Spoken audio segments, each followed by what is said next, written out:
The Innovators Network.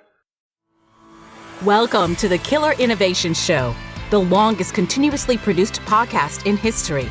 Each week, Phil McKinney brings you the insights and strategies to amplify your creativity and innovation skills. Here's your host, Phil McKinney. Welcome to this week's Killer Innovations. I am on the road with my family. We're visiting family up in Washington State. I'm going to be on the road for, probably about a month or so, but I will still be doing the podcast, so don't go anywhere. We will continue to try to have as many of the regular weekly shows as possible. We pride ourselves on doing 50 original shows each and every year for the 18-year history we've had with Killer Innovations. So this week, though, this show is based on a reflection I had on this trip. Thinking about what is it that brings me joy. You know, I'm past 60. I'm at a different stage in my career. I look at my kids and my grandkids and watching them discover what they want to do in their lives, their careers, my grandkids, early stages of grade school and middle school, what drives them and them showing their interest in certain areas. And with kids, it's pretty simple. You can get them to do just about anything if it's something they want to do. If you're trying to force them to do something they don't like doing, it's a much bigger battle. And this also plays out in the innovation space. What is it you enjoy doing? What brings you joy? In my case, the joy of innovation is what's been driven my career for the last 40 years. You know, that feeling of sense of accomplishment, the feeling of when something was delivered and became real. In my years as the chief technology officer at Hewlett Packard, I used to always say that the best motivation I could ever provide to an engineer at HP was to take their product and ship it. Because they could take their family into a Best Buy or Circuit City when Circuit City still existed. They could point at a product with their family standing there and going, that's my product and I kicked butt. That is a great product. And that was a huge, huge motivator because once they had that sense of pride and excitement, the joy of delivering something new, that motivated them. That kept them going. So today's episode is about the joy of innovation. What is it? How do you find it? How do you nurture it? And what do you do when you've lost it? What are the things to look out for that are going to take away that joy? And what can you do to regain it, to put it back in place so that you can keep motivating yourselves through the arduous task of taking ideas and making it real? Now, before we jump into this week's episode, got that favor to ask. Follow, like, and share. Follow us on social media. Like this show so others can find it and share it. If you know somebody that would benefit from hearing today's show, share it. Send them the link. Send them a note telling they can find us on every platform you can find a podcast on. You will find us. Let other people know. Help us spread the word. I would greatly appreciate it. And without further ado, let's jump into this week's episode. This episode is sponsored by Zoom. With Zoom, you can streamline your communication, collaboration, and creativity all in one place. Zoom is the market-leading platform that provides video meetings, voice, webinars, and chat across desktops, phones, tablets, and conference room systems. To learn more about Zoom and sign up for your free account, visit killerinnovations.com/Zoom.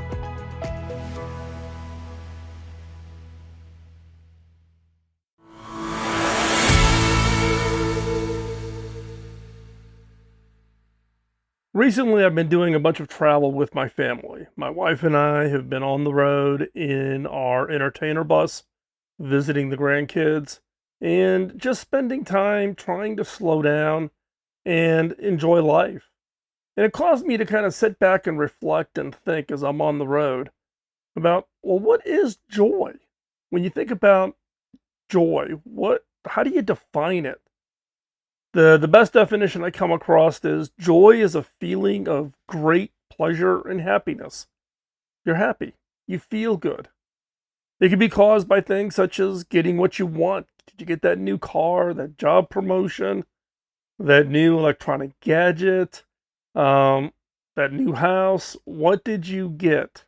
Did you get something that you really, really wanted for? It could come from succeeding at something. Did you make some big deliverable? Did you, were you successful at a big presentation or speech in front of a large audience?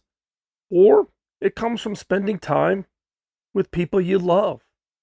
Now, nothing is more joyful for me than being able to hang out with my 5 grandkids, being able to just relax, not have things rattling around in the back of my head, constantly working about my to-do list, just being able to disconnect, slow down, and enjoy that time. For many people, joy is one of the most important emotions because it makes life enjoyable. If you don't have joy in life, I kind of wonder, boy, that's got to be tough to get through every day, every week, if you haven't found the thing that brings joy to you. So, but how do you find joy? If you don't have it, where do you find it? Well, there are many ways to find joy in life. Some people find it in their work. They just enjoy their work. They enjoy their peers, their coworkers, while others find it spending time with family and friends. Some people find joy in taking care of others, while others find it from being creative. You've got your painting you do, your photography. Maybe you make music on the side. You're part of a band, or learning new things. The joy of discovery, of reading about and learning about something that you just did not know about. No matter what makes you happy, make sure to enjoy as much of it as possible. Once you figure out what it is that it makes life enjoyable for you, latch onto that and do it as much as possible. Now, assuming you found your joy, what can take it away? Well, there are many things. There are things such as disappointment. You tried to achieve something and it didn't work out. Sadness. Maybe you've lost someone close to you.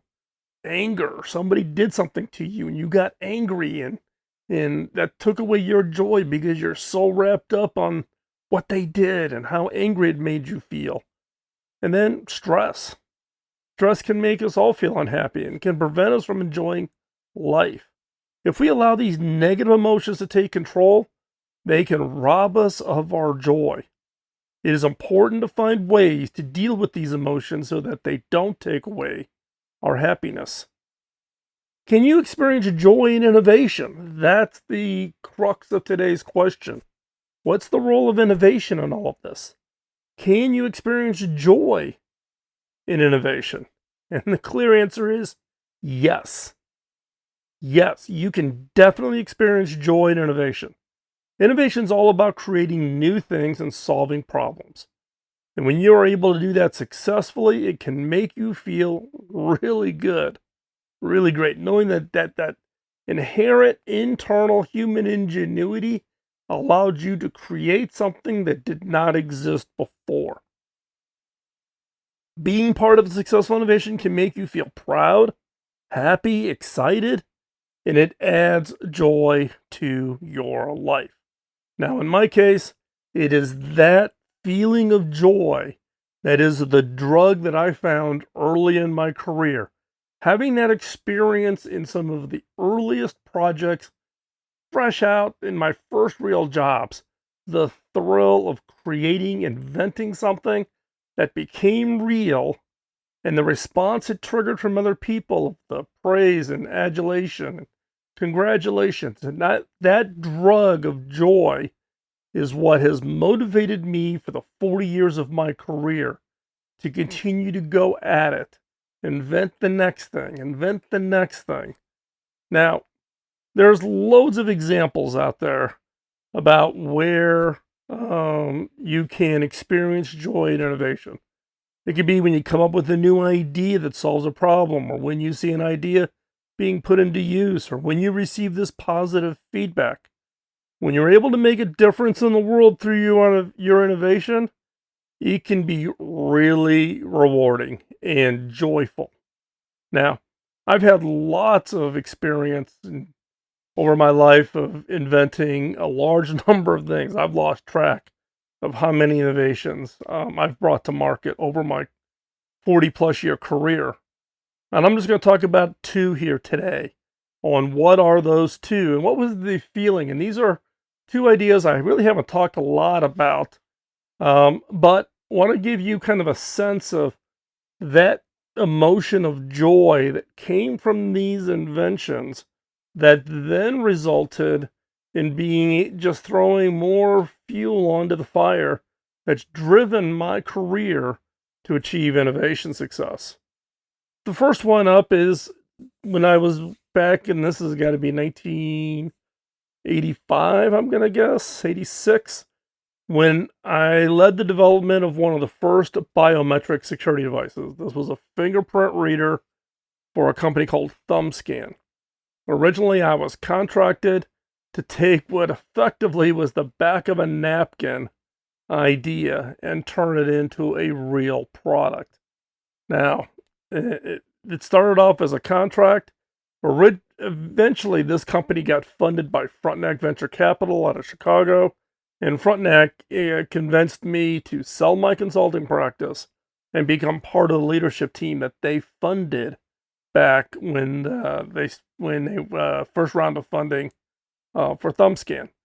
So this was a fingerprint biometric device, basically taking video images of fingerprints pressed onto the top of this device, analyzing it, and looking it through a catalog of fingerprints, and then coming back and saying that's a match or it's not a match. And doing this all for a product that was less than $1,000. This is $1,000 in 1985, $1986. At that time, fingerprint devices that were there were all government related, and they were in the tens of thousands and hundreds of thousands of dollars. So taking a technology and developing it and delivering it for 1/10 of the current market price. And so, we did it. We actually made it work. We used a variety of new concepts. We used CCD silicon. These are the silicon that goes into your cameras, even in your phones today, but back then they were bigger. We got Sony to give us or sell us some of the CCD elements, that high resolution at that time. This is pre-HD, remember? And using that as part of the image capture, we developed a whole slew of software to do the pattern recognition. And I can tell you, though, that experience the first time when we had it built into a product and watching people use it to secure corporate networks, to use it to secure PCs. And then eventually the US government came in and bought a slew of these and repackaged it and used it to secure, not what I would call top secret or black level code word kinds of information, but in the secret to top secret categories of rooms, buildings, file safes, computer networks. And it became pretty exciting when people looked at this, used it, and then asked how much was this going to cost? And it was 1/10 the cost. And it drove an adoption rate that was just, crazy. Eventually, ThumbScan was acquired by another company, Cominvest AB out of Stockholm, that was doing a bunch of work with NATO around secure information security back in the mid-'80s. But that thrill of seeing people look at it, and to them, it looked like magic. Question I always got was, how did you do this? How did you make this happen? What's the secrets behind this thing? How does it work so fast and you can do it at such a cost-effective means compared to everything else that we have to purchase? Those kinds of questions, when people bestow upon you that feeling that you're a magician, you've done something that nobody thought was possible, in this case, at 1/10 the price of any other provider in the marketplace. And in this case, the thrill of being in those early stages of making people's lives and people's information more secure. So it wasn't just about, hey, I can sell lots of these devices, but we were doing good. We were on a mission, and we delivered something that nobody thought could ever be invented and done at the price point and at the effectiveness and the performance that this thing operated at. And that was the big thrill. And that little kind of kicker was like, whoo, okay, this is exciting. I want to go repeat this. I want to go do this again. And so what did I do? I did it again. The next innovation that I worked on after ThumbScan was sold to ComInvest was working on a supercomputer project at the University of Illinois at Urbana-Champaign. There was a researcher that had developed a concept of massively parallel supercomputers. So this is a computer that had lots and lots and lots of processors. And as you would write your programs to run on these big supercomputers, it sliced down the program into these little bitty pieces and fed them to tens and then hundreds and then thousands. And today it's tens of thousands of processors. What was unique about this, though, is it was a new processing architecture called MISC, M-I-S-C.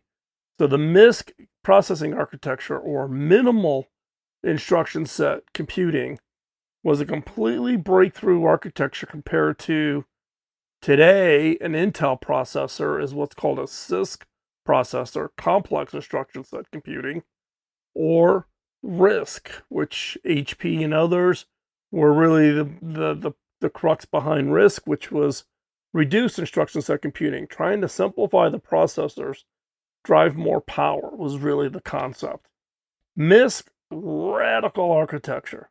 And when we came out with this new computing architecture, and again, there was just some early concept work done, it was taking that early concept work, which I have found over my career, that what you come up in the original early concept is not what actually gets delivered. In many cases, the early concepts, the nugget of an idea, you think you know how it's going to work, and guess what? That is not how it's going to work or how it gets delivered. So in this case, we took this and developed a completely new computing architecture, MISC, and we drove a huge amount of interest. Lots of articles were written about the MISC architecture and how this was going to transform supercomputing architecture. But keep in mind that now this is in the late 80s in Urbana-Champaign, Illinois. It was some joint work with some professors at the University of Illinois that were doing work on parallel compiler technologies, and we developed this computing platform. Ultimately, it got acquired by Atmel. So Atmel still exists. It's been acquired a couple times since then, but the fundamental MISC architecture was acquired by Atmel and used in their computing platforms to transform the ability to support very, very fast computing technologies, very, very low cost, very, very low power. But again, this is a case where we took what was on the back of a napkin, and fundamentally the idea didn't work based on what was written down, and instead we transformed it into a fundamentally working project. And that transformation and that delivery, and then getting the confirmation from the news, and then ultimately seeing it become real, and then it being acquired by a company to commercially deliver it at scale, that was exciting. It was unbelievably exciting to see something that we worked so long and so hard on to become real. And again, it brought joy to me to the point of that became another feeder. So I had a couple of wins under my belt at this point, and I wanted to repeat it because I love the feeling of seeing people's eyes when you can show something that was nothing becoming something that gets used, that becomes a reality, and people get excited about it. And again, it was back to the point of when we first rolled this out and people first looked at it and started using it. They're like, How did you come up with this idea? How did you make this real? This is unbelievable. Nobody's thought of this before. This is so different. That became kind of that feedback loop that I was after, that constantly has driven me to achieve success for my innovation career. Now, can you lose your joy from innovation? If you think about, okay, I've had a couple of wins, but not life doesn't always keep giving you home runs, right? You're gonna hit a couple singles and doubles, and you're gonna have some things that blow up in your face. But when I look back on my career, what are the things that take away the joy of innovation? And in some cases, not only does it take away the joy of innovation, it reduces the likelihood that you're going to have success. Well, first up is by experiencing too much stress. When you're stressed, when you feel like you get under a huge amount of pressure, it can be difficult to focus on anything else, including the work that's going to make it successful. This can lead to frustration. It can take away the joy of your work. And it's especially true for those who work in fields that require creativity and innovation, such as graphic design, writing, invention. Feeling overwhelmed and under constant pressure can take the joy out of what it is we do and make it difficult, almost impossible, to be creative.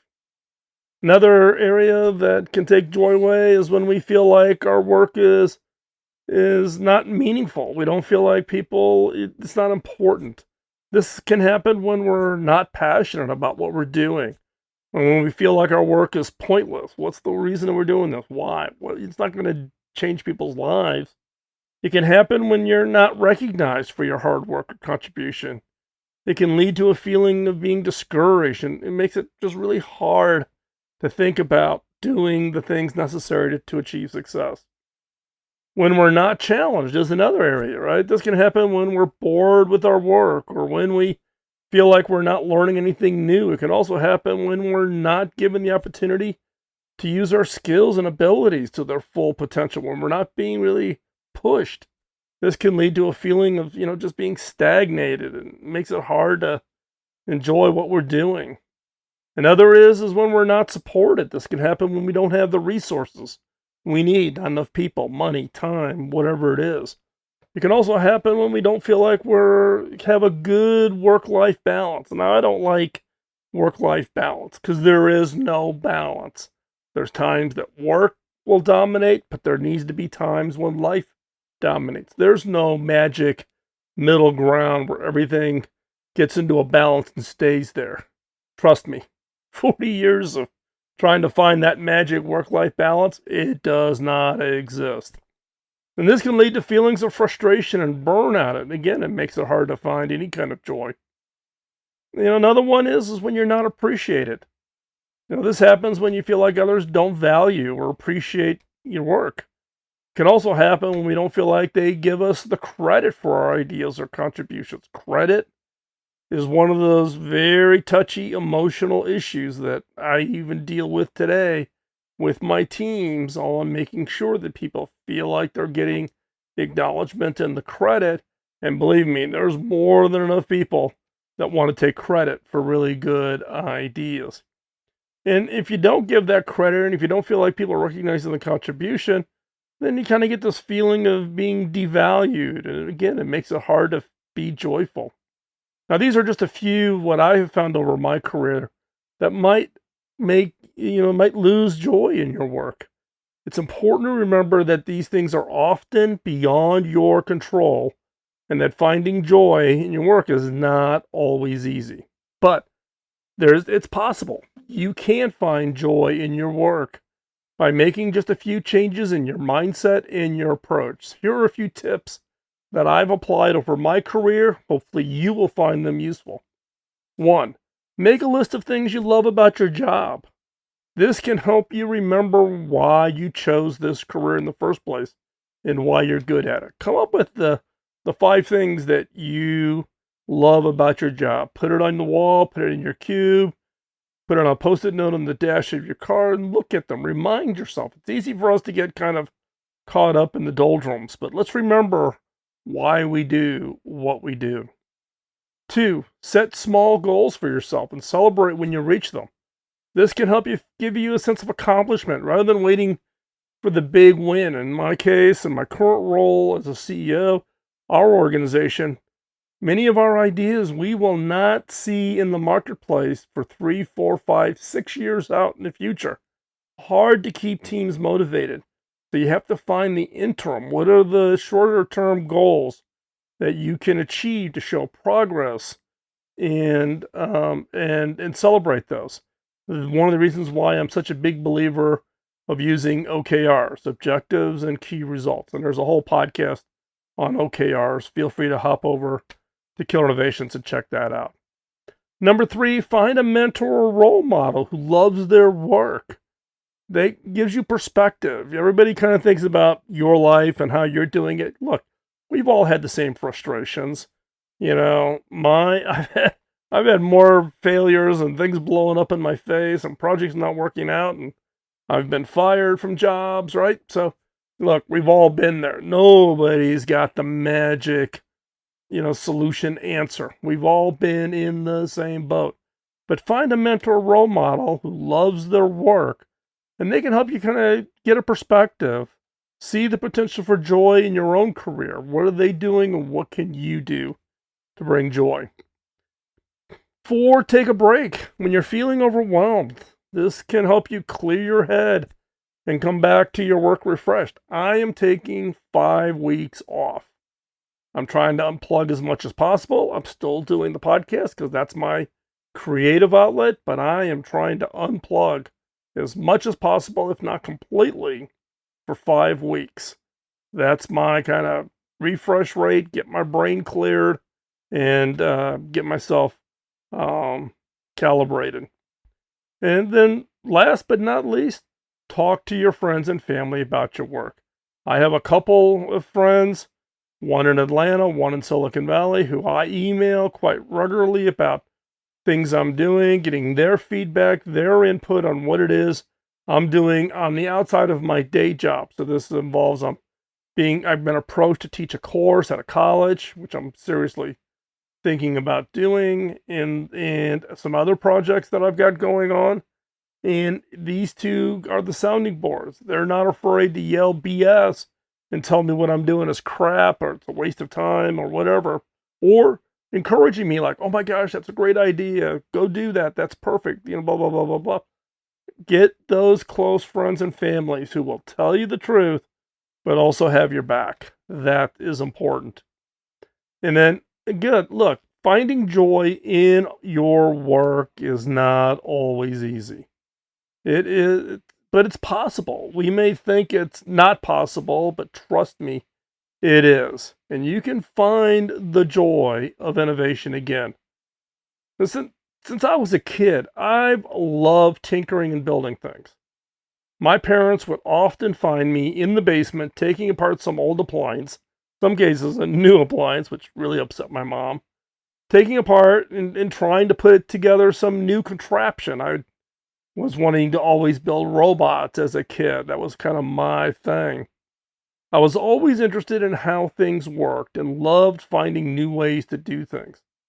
This curiosity led me to a career in innovation, where I've been able to find joy in creating new things and solving problems. If you're interested in innovation, I encourage you to find what makes you happy and pursue it. There is nothing more rewarding than being part of something that makes a difference in the world.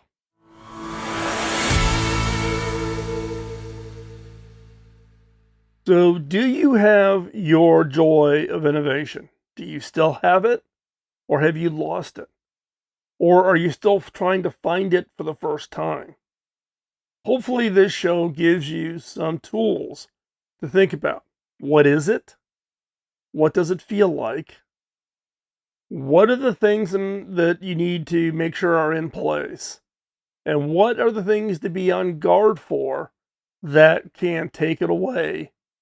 And then how do you find it? How do you find it again? Now, I can give you the perspective that over my career, I've lost it a couple times. I've had the joy of innovation, and then I've gotten into a job that was a grind, a rut, you know, kind of just move, turning the crank on the factory. And that was kind of early in the career because I thought I needed the job versus was it something I really, really wanted to do. And I found out that, guess what? It doesn't matter how much you think you need the job. You get caught in that grind, life is miserable. And being disciplined and knowing what you want to do and knowing what does bring you joy, whether it's joy in your innovation work or joy in your family or joy in other ways, find what brings joy to your life and then do it. Do as much of it as possible. Would love to hear your feedback on today's show. Was this helpful? Did it open up your eyes maybe a little bit? Is it challenging you to think a little bit differently about what it is you want to do that brings joy to you and others around you? And again, I'd love to hear that feedback. As always, we are always open to answering any questions you might have. Send them in. You can hop over to killerinnovations.com and click the contact option up on the menu and send us in a note or a question that you would want us to address, or a question even about today's episode that you think that you don't agree with, or you do agree with, or you need more clarification about what I meant. So let us know. We'd love to hear from you. And again, we are on the road, so I do apologize. We are trying a new approach to recording this audio to make it a little bit easier to do the show while I'm in the bus on the road. And so we will try and see how this sounds, and love your feedback on that also. It would allow us to actually keep up and keep up on the number of shows that we have to produce each and every month and year. So again, let us know. And with that, I want to thank you for your time. Time is the most valuable asset you have, and you have chosen to spend that time with us, and I do greatly, greatly appreciate it. And my encouragement to you this week is find what gives you joy and do as much of it as possible. And with that, we'll talk to you next week. Bye-bye.